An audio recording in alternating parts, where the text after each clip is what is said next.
Hi everyone, welcome to Sirona's Knowledge series where we try to take complex medical topics which everybody is talking about and which are important in the day and try to break them down into small conversations in order to simplify them.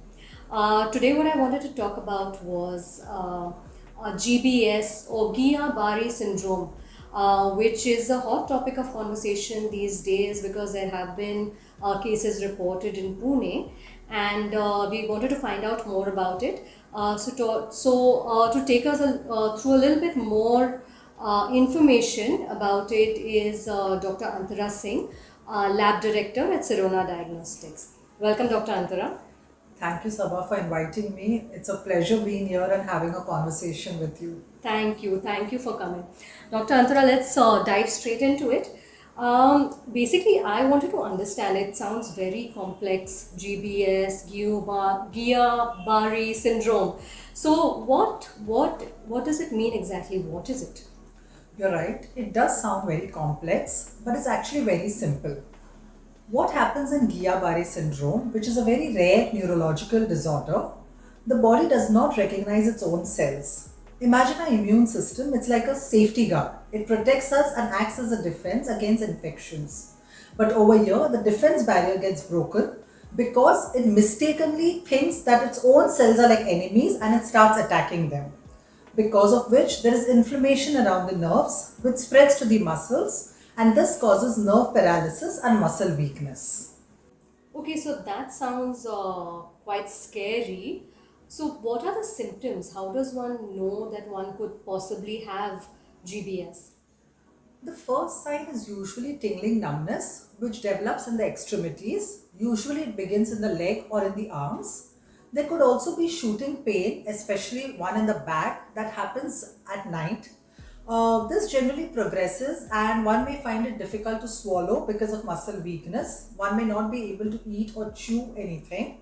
There could also be indigestion problems and one could also face loss of bladder control. Okay. And what are the causes?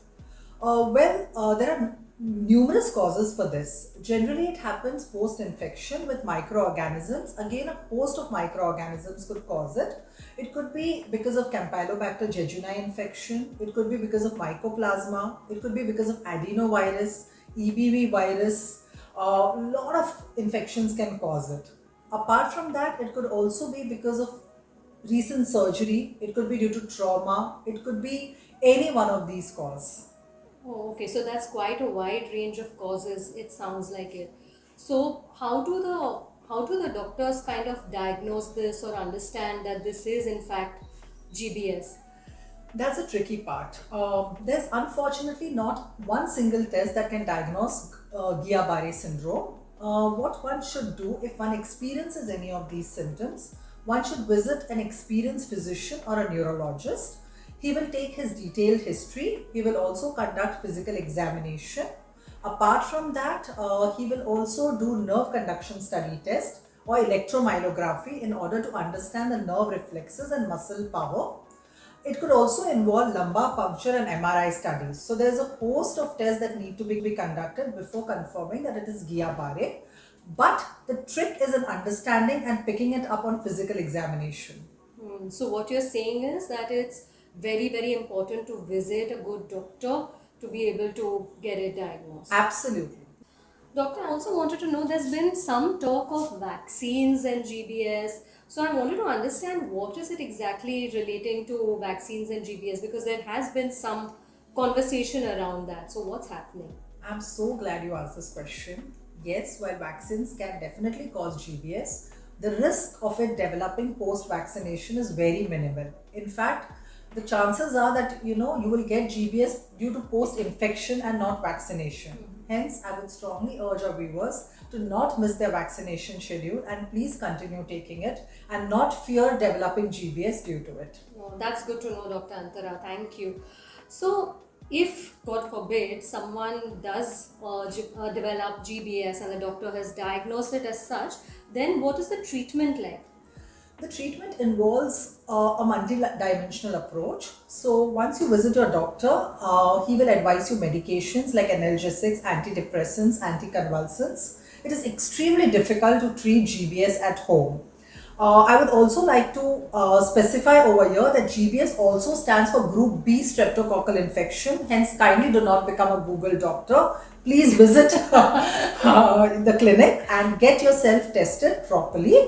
Apart from that, it could also involve immunotherapy. One could be given IV immunoglobulins and also plasma exchange therapy in certain cases. This is to remove the antibodies that will attack your immune functions. And one cornerstone of this management is involving a team of medical professionals as well as paramedical professionals like occupational therapists and physiotherapists that help you in regaining your strength. So rehabilitation is a very important road to recovery. So this sounds, I mean, does sound like there's hope and you can recover and things like that. But how long does this recovery take? How long does the disease process last? It varies. In certain people, it can, be okay in just few weeks, but at times it even takes months, and sometimes, unfortunately, it takes years. Okay, so that's good to know, Dr. Antara, that it can be treated with timely intervention and the right medical advice.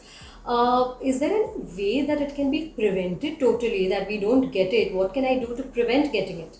Well, there is no foolproof method of, not getting it, but yes, we can certainly adopt healthy practices which will help avert it. For example, washing hands thoroughly with soap and water to prevent getting infections, washing vegetables and fruits before eating them, cooking poultry well before consuming, boiling water well before having it, avoiding eating undercooked or contaminated food, disinfecting kitchen surfaces and utensils before using them, maintaining healthy lifestyle, sleeping adequately, exercising regularly, and not ignoring the symptoms and visiting doctor at the earliest. All this go a long way. Okay. So that has been very, very insightful, Dr. Antara. Any parting thoughts which you want to leave us to? Any important things anything else which I've missed out which you would want to tell us? I would like to emphasize that GBS is not a contagious disease. It is not something that one can simply get from one another by sitting, talking, being in the same premises. Hence, adopting healthy practices like we discussed earlier is the way to prevent it. Okay, that's great to know. So basically what we are trying to say is that we just do the normal things to keep our good health, which we would anyway do, and that will help us prevent it. Like avoid eating, uncooked outside food, things like that. And then it's not contagious. You and I sitting together, we cannot get a GBS from each other. So that's good to know, and I hope our audience finds this information helpful.